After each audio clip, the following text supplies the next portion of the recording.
guys, I thought I'll post a little video again today and give you a tour on the great horned owl, which I've just finished, and think I'm just gonna sit and stare at it for a little bit longer and see if I find things that need tweaking or that I want to add.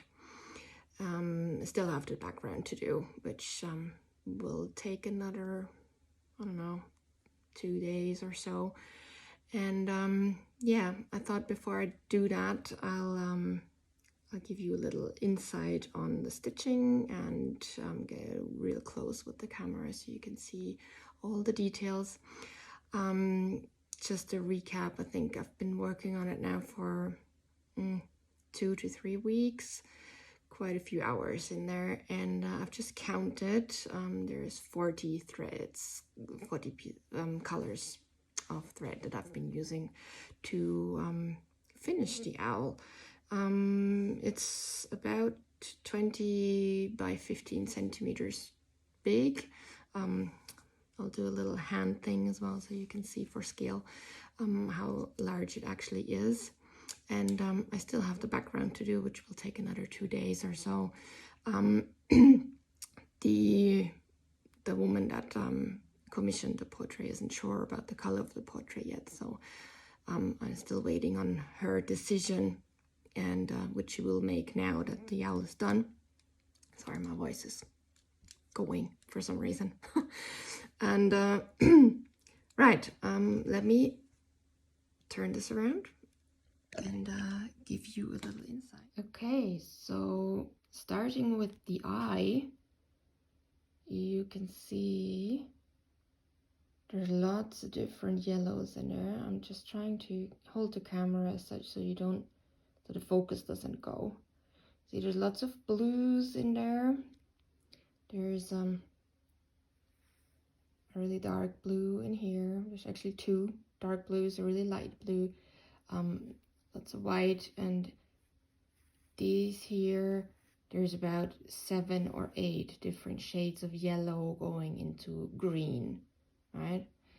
There's a lot of scribble stitching here, so lots of mad zigzagging around here to fill areas. It's usually the stitch I use for skin, but because it's such a dark area, I decided not to stitch any feather texture because I won't see it anyway. So I've been scribbling, and over that I have laid the feathers, the really long stitches in many different colors. Usually my rule of thumb is to use about 5 or 6 of like hues of a color to create contrast. So moving on to the beak and the inside of the mouth of the owl. She's actually got her mouth open, so this here would be the bottom part, but you can't see that. It's hidden with all the feathery fluff. Yeah, so this is the beak. Lots of odd texture going on here as well. Lots of different colors. The beaks often are often have chipped sort of how do you call it? I don't know, sort of horn textures sticking out, and then these are these brown marks here. You can see here, dark brown, olive color. Right. Then my biggest struggle was this part here with the feathers and the fluff going all in different directions. These are actually sticking out at us, these here. So that's why they're really thin and small, but they're actually looking right at us, these feathers. And lots of shading going on. You can see the shading here. Lots of grays and dark, sort of, yeah, dark gray, light gray, going into the blue to create the contrast. And the lightest color is always on the top. Right, let's go to this part that I have been stitching today and the day before, yes, the day before today. The horn.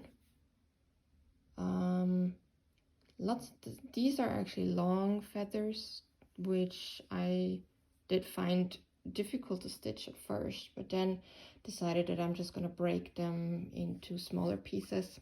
So by adding sort of different colors and adding lots of highlights in the end.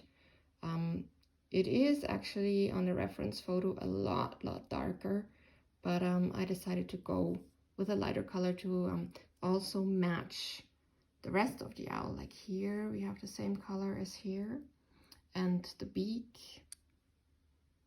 sort of matches it. I wanted to create sort of an even portrait. And with the light browns, it does stick out anyway. Let me zoom out a bit. We have the light browns in this area here as well, but they only start here, so only this part is light brown, just this one here. But the rest kind of is sort of grayish, bluish, whitish. Right, and I'm gonna zoom out for you, right, so you can see, as I've really done my best to show you all the colors that I've used. No, it won't fit into the video, but let me go around here. I've got all the yellows here. This is all the eye, right? All eye. Here we have a little Lego Harry Potter Hedwig owl my son's given to me as a good luck charm. Yeah, all the brown tones going into the violets, which I've been using for all the things that you've seen in the horn, right here. You can see, there's my finger here. You can see all these going into the grays. This is all in the fluff beneath the beak and by the beak. And here are all the blues that I've used for the eye and the beak. Right, so I hope you enjoyed this little video and the close-up of the great horned owl. It was an absolute pleasure to stitch.